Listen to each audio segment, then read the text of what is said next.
బైబిల్ని మాట్లాడనివ్వండి. ఆధ్యాత్మిక కార్యక్రమంలోనికి ప్రభు అయిన యేసుక్రీస్తువారి నామంలో మిమ్మల్నందర్నీ ప్రేమతో ఆహ్వానిస్తున్నాము.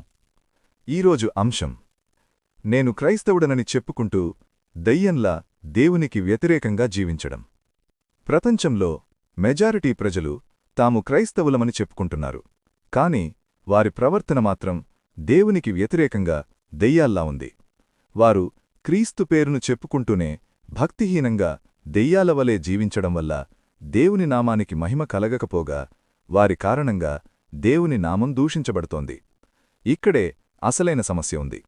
ఒక సంఘం ఎక్కువ మందిని ఆకర్షించాలనే ఉద్దేశంతో సువార్త ప్రమాణాలను తగ్గించినప్పుడు, పరిశుద్ధత గురించిగాని నిజమైన మారుమనసు గురించిగాని బోధించినప్పుడు ఆ సంఘం భక్తిహీనులతో నిండిపోతుంది.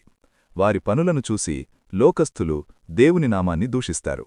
అయితే మనం గ్రహించాల్సిందేమిటంటే, ఎవరైతే క్రీస్తును ఎరుగుదమని చెబుతూ ఆయన వాక్యానికి మరియు ఆయన స్వభావానికి విరుద్ధంగా జీవిస్తారో వారు అసలైన క్రైస్తవులు కారు. మనం కేవలం విశ్వాసం ద్వారానే రక్షించబడతాం, మన క్రియల ద్వారా కాదు.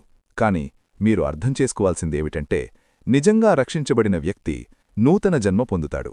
అతడొక నూతన సృష్టిగా మార్చబడతాడు.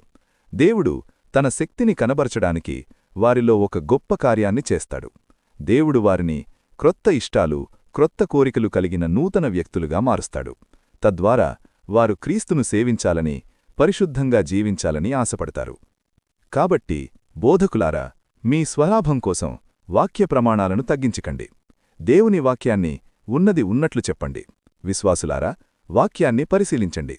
పరిశుద్ధాత్మ దేవుని నడింపింపులో నూతన సృష్టిగా మార్చబడ్డ నీవు నూతన జీవితంతో ఆత్మఫలమును ఫలిస్తూ దేవునిలో ముందుకు సాగండి.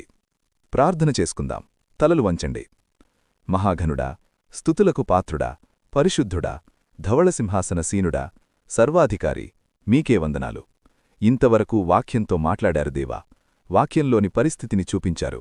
గుర్తించగలగడానికి మాట్లాడి సహాయం చేసినందుకు వందనాలు తెలియచేస్తున్నాను.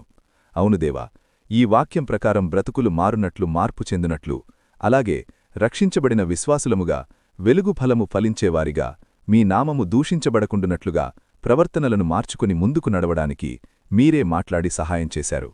హృదయాలు తెరవబడినట్లు కార్యం జరిగించమని ప్రభువైన యేసుక్రీస్తువారి అతి పరిశుద్ధమైన నామంలో వినయముతో ప్రార్థించి అడిగి వేడుకుంటున్నాము తండ్రి. ఆమెన్.